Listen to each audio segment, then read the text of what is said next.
Hello viewers, আজকে আমি আপনাদেরকে দেখাবো কিউবেস 5 এ কীভাবে আপনারা অডিও ইন্টারফেস প্রবলেমটা সলভ করবেন এবং আপনার যে লাইভ সাউন্ড শুনতে পান, এটা আমরা যখন কিউবেস 5টা ওপেন করার পর কোনো প্রজেক্ট ওপেন করতে গেলে আমাদের নট এরর বা সাউন্ড প্রবলেম হয়, জাস্ট আমরা শুনতে পারি না, লাইভ শুনতে পারি না। এই জন্য আমরা যে কাজটি করব, এখানে আমরা একটি সেটিং করব এবং আরেকটি প্রবলেম সেটা হচ্ছে ইউটিউবে ভিডিও দেখতে গেলে এরর প্রবলেম চলে আসে। So error problem, sound render error প্রবলেমটা চলে আসে। এই প্রবলেমটা আপনি কিভাবে সলভ করবেন? এই প্রবলেমটা সলভ করার জন্য অবশ্যই আপনি স্টুডিও অপশনটাতে ক্লিক করবেন। স্টুডিও অপশনে ক্লিক করার পর স্টুডিও সেটআপ, এখানে আপনি জাস্ট ক্লিক করবেন।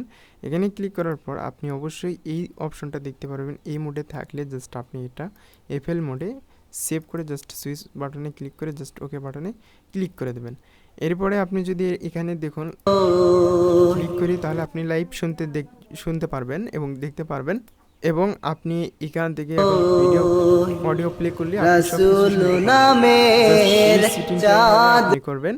করার পর আপনি ইউটিউব বা ফেসবুক সব কিছু আপনি কিন্তু চালাইতে পারবেন। আমি যদি এখন ইউটিউবে গিয়ে দেখি, ভিউয়ার্স, আমি যদি এখানে ইউটিউবের একটি ভিডিও প্লে করে দেখি, এই যে দেখুন আমার কিন্তু এই ভিডিওটা কিন্তু চলতেছে, কিন্তু যখন আমার এই সেটিংটা অন থাকবে তখন কিন্তু আমাদের এখানে নট এরর এই প্রবলেমটা চলে আসবে, অর্থাৎ সাউন্ড রেন্ডার এরর এই প্রবলেমটা চলে আসবে।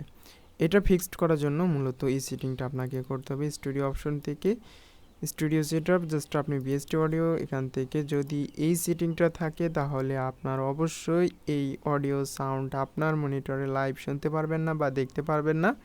আর অবশ্যই আপনি এটাকে এফএল স্টুডিও মোডে সেভ করে দেবেন। আর যদি আপনার অডিও ড্রাইভার থাকে বা আপনি যখন ফোকাসরাইটের একটি অডিও ইন্টারফেস কিনবেন, তখন আপনি একটি ড্রাইভ যখন এটাকে ইনস্টল করতে যাবেন তখন আপনার এই যে এটা সিলেক্ট করে দিলেই হবে। জাস্ট আপনার যেহেতু এখানে অডিও ইন্টারফেস নেই, এই জন্য আমি ডিফল্টভাবে এফএল স্টুডিও এটাই আমি জাস্ট সিলেক্ট করে ওকে বাটনে সুইচ করে দিয়ে আমি জাস্ট ওকে বাটনে ক্লিক করব। সো সুইচ বাটনে ক্লিক করে জাস্ট ওকে বাটনে ক্লিক করে দিলেই কাজ শেষ। সো এইভাবেই মূলত আপনারা এই সেটিংটা করবেন।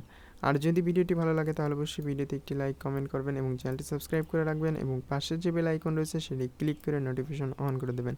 সো ভিউয়ার্স, আমি আবারও লাইভ শুনিয়ে দেখাচ্ছি। রাসূল নামের চাঁদ উঠেছে,